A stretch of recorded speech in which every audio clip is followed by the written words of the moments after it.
Hello, my name is Mohammed Khalaf, and it's my pleasure to talk in front of you guys. I hope you get the benefit or the uh, the, the benefit of our research. We will talk today about steam injection, and we can call it steam drive or cyclic steam. Cyclic steam. And first, before I go through the presentation, you should know what is the steam injection. Steam injection is an NIR method that we use to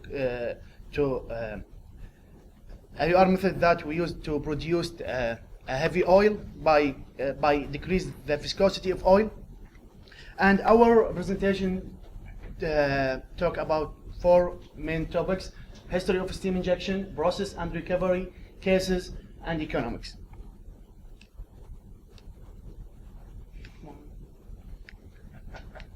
Okay. First, history of steam injection. In the past, as any method or as any new idea in any industry or in any major, it should has this agreement, and steam injection had this problem because the scientist discovered it accidentally.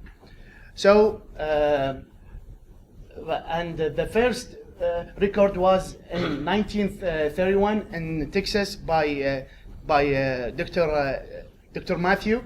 He recorded this first steam injection jobs, and also he still registered from 1931 to 1953. But because the bad blogging and registration, we don't know if it is successful or not, or why they changed the method from water injection to steam injection.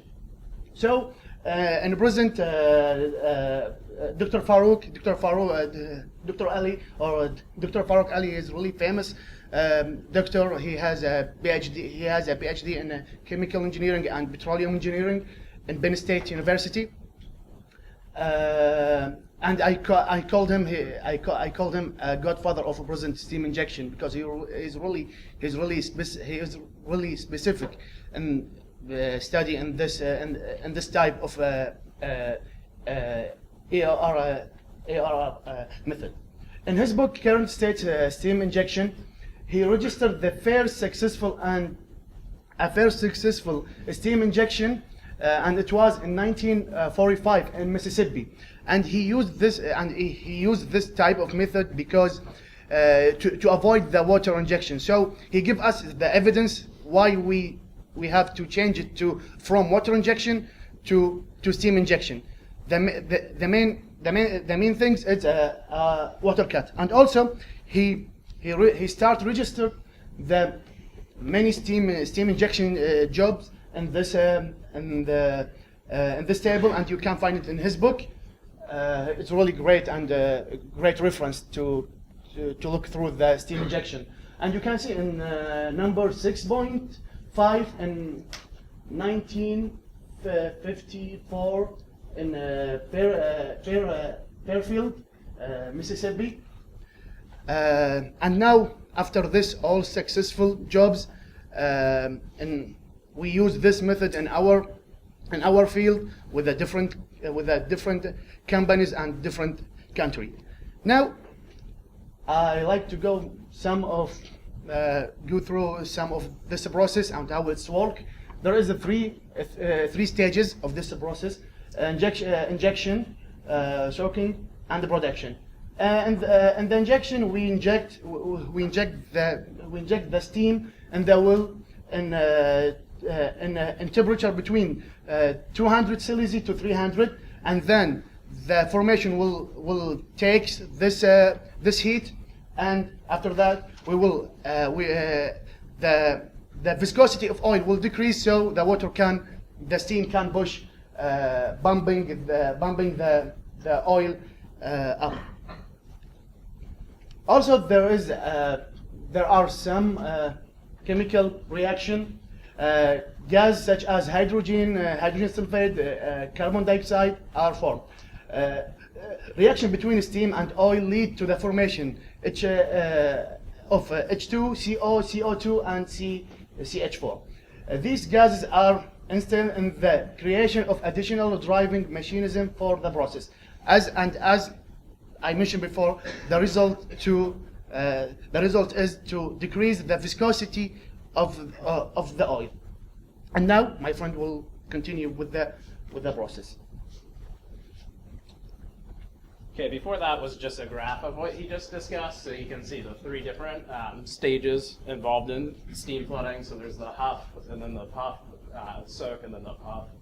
And that just goes back to that slide that he already discussed. And the main advantages of using cyclic steam flooding is that there's a significant reduction in the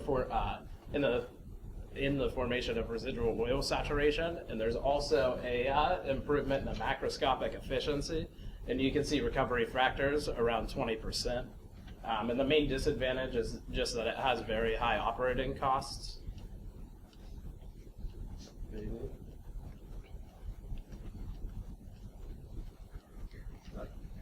Okay. I can do it. Through an experimental investigation, the relative permeability of oil and water, as well as the residual oil saturation, can be effectively determined. The relative permeability test results are shown in this table, and this just shows you your saturation of water and oil initially, and then your residual saturation of oil at different temperatures. So the first few are just water, and then after that you get into your steam. And then the recovery mechanism is there's an increase in temperature, which causes an increase in saturation. It also causes a decrease in the residual oil saturation. And the mobility of the oil subsequently increases. And an increase in the steam quality leads to an increase in the specific heat enthalpy, latent heat of vaporization, and specific heat. And this reduces the oil viscosity, which increases the production, much like we said before. And then the screening criteria, there's a couple different ones for cyclic steam injection, and it depends on either the oil properties or the reservoir characteristics. And for the oil properties, the gravity level should be between 9 degrees and 13.5 degrees API. The viscosity should be between 4,700 and 200,000 centipas. And the oil saturation is expected to be in the range of 40 to 66% pore volume. And then for the reservoir characteristics, the formation type is either a high porosity sand or sandstone. The average permeability is approximately 100 millidarcies. A depth of around 1,000 to 4,500 feet is required, and the thickness should be greater than 30 feet. And then we did 3 case studies based on past, present, and future steam flooding projects. The first one is the Kern River oil field in Bakersfield, California. This is our past project, and it's an article written by several employees for Santa Fe Resources at the time.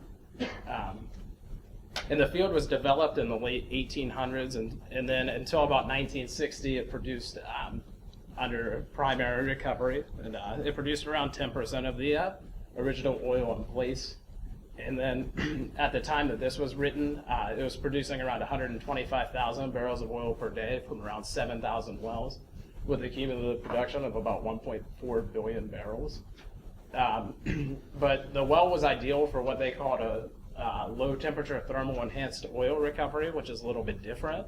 But they also ran the cyclic steam flood, or what they called the huff and puff method that we discussed earlier. And after, in the 90s, Santa Fe decided to institute an aggressive steam flooding project where they optimized their facility and allowed the steam generators to run on either produced oil or natural gas.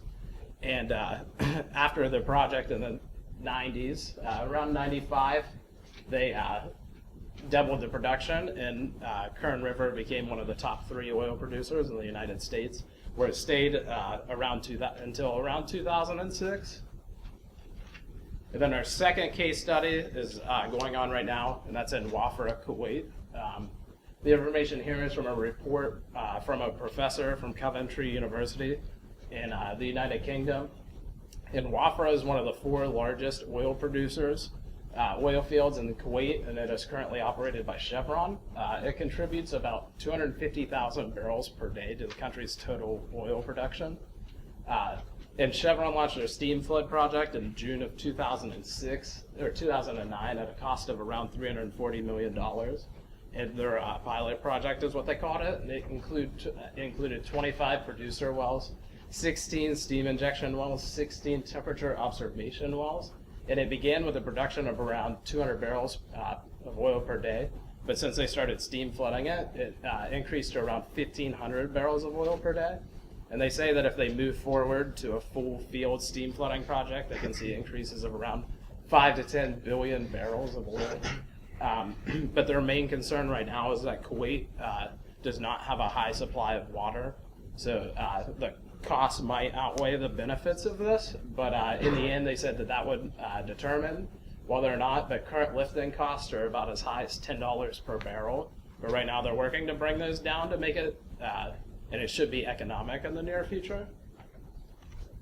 And then our third one is the future case, and this is the Central North Sea in the United Kingdom. And it's an article by an employee for Ferris Energy, which is a company completely devoted to steam flooding the North Sea, which would be the first case of offshore steam flooding. According to Brown, the most important parameter for basing how effective a water flooding process is the mobility ratio, which is what we talked about in class, which is the ratio of the mobility of water to the mobility of oil. And as this increases, the sweep efficiency and recovery factor will decrease.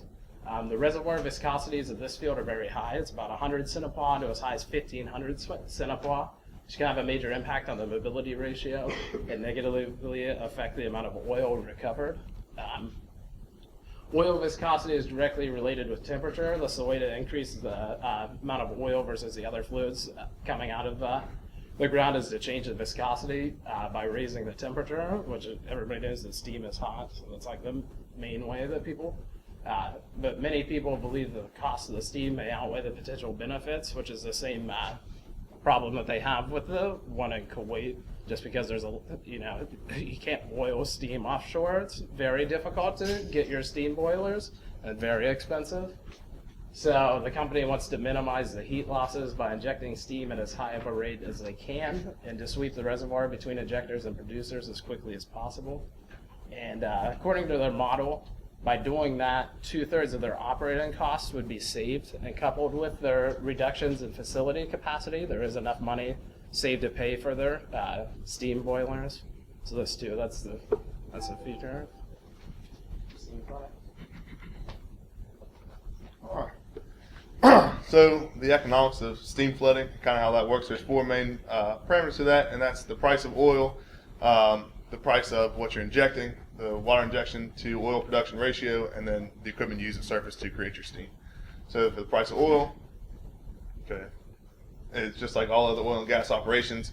Cost of your oil is the main factor in it. If oil is dirt cheap, you're not going to do as much stuff. And so with steam injection, like a lot of secondary and tertiary recovery methods, you really only do it when times are good. So when your oil is at a high price. When oil is low, you're going to go to primary production and you're going to cut down on that even. So this is something when oil prices are a little bit higher. So that's your price of oil stuff, the price of injection.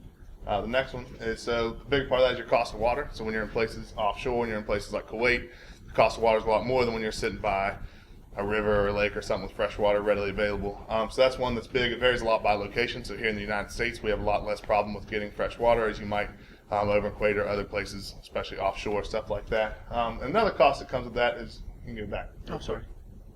When you add stuff to it. So there's a couple companies that have added CO2 or natural gas to their steam as they inject down in there the natural gas. They're saying they can produce back out on the flip side of it, so they're not just wasting it.